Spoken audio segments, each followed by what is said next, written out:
Hey guys! So I've been doing a lot of preserving of my garden harvest, and today I did fermenting. So I also made some zucchini bread, and yeah, I ate all that already myself. I didn't have lunch, so this was my lunch, and it is amazing. I got 2 of them. I'm sure my husband will tear one up by himself too. So back to the fermenting. I got the Mason Tops fermenting kit.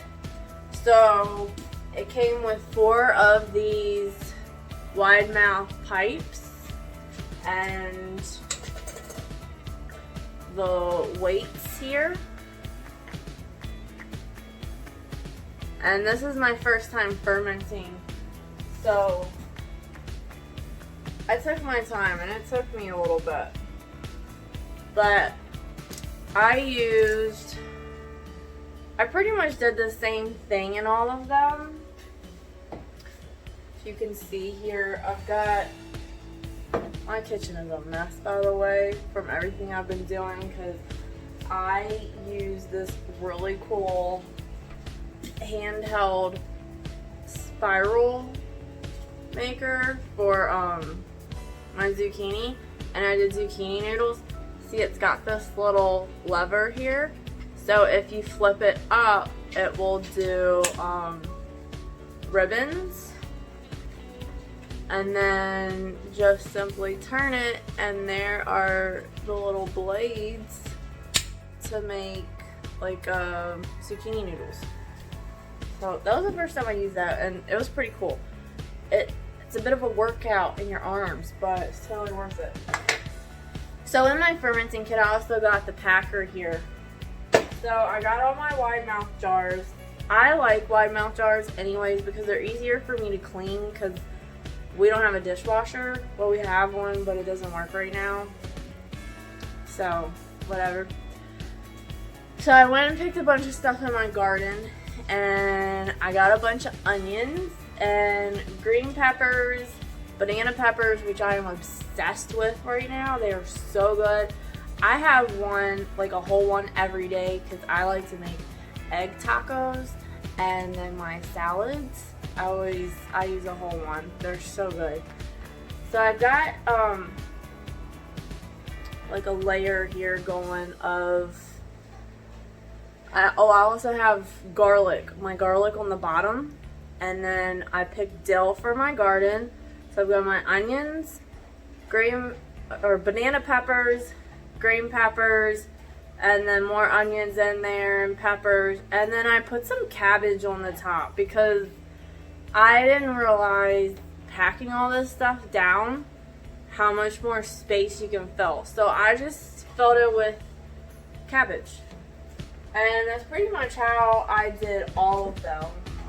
Except one, I put a bunch of the zucchini noodles in, mainly this one, but they all have onion in them, and this one doesn't have garlic. I did a couple slightly different. Like the one I just showed you only has dill, and then this one doesn't have garlic. So they'll all have a little slight different taste, but they're all packed pretty full. And the brine was half of a mason jar filled with water and 4 tablespoons of salt.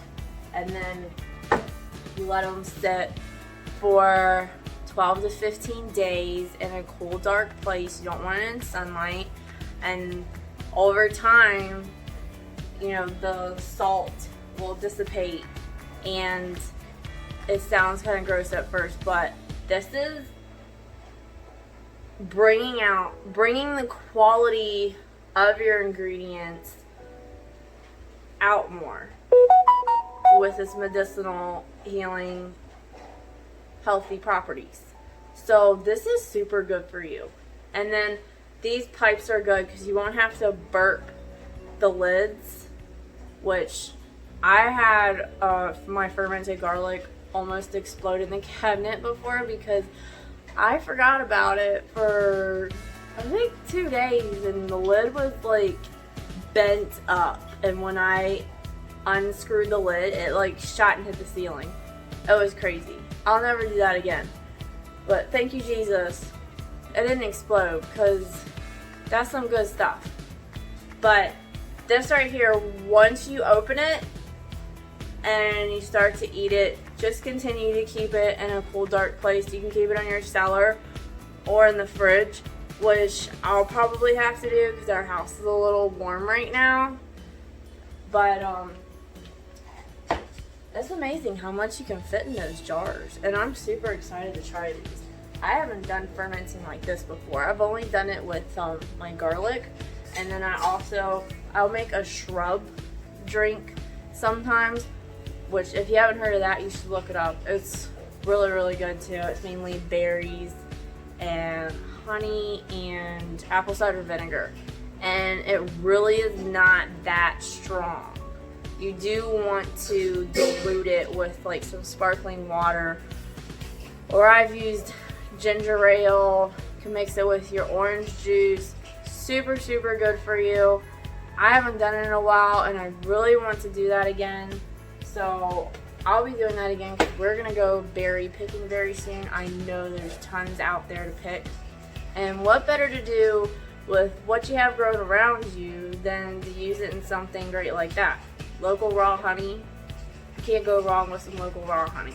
And then apple cider vinegar has a lot of really great medicinal properties to it also. So that is my fermenting day, and I hope you all try it. You can use pretty much any vegetables in it. I was gonna do some green beans in it, but I thought maybe next time, because I have so many peppers and onions. And I did do one jar just sauerkraut. So I did this one, and I didn't have another weight or a pipe, so I used like a big cabbage leaf, and I just kind of shoved it down in there to hold all the contents down so they're under the brine. And then I took a old piece of t-shirt and just screwed the lid on so it's able to vent. So we'll see how that turns out, because my husband's been wanting sauerkraut, and I put dill in this one also, so hopefully that turns out good. Yeah, so I've got five quart jars, and it's 4 tablespoons of salt per quart, and yeah, there you go. So I hope you all enjoyed this video of fermenting. Be sure to give this video a thumbs up and subscribe to my channel so you don't miss anything else to come, and check out the rest of my videos. I have some more recipes of stuff I do in the garden. So God bless, guys.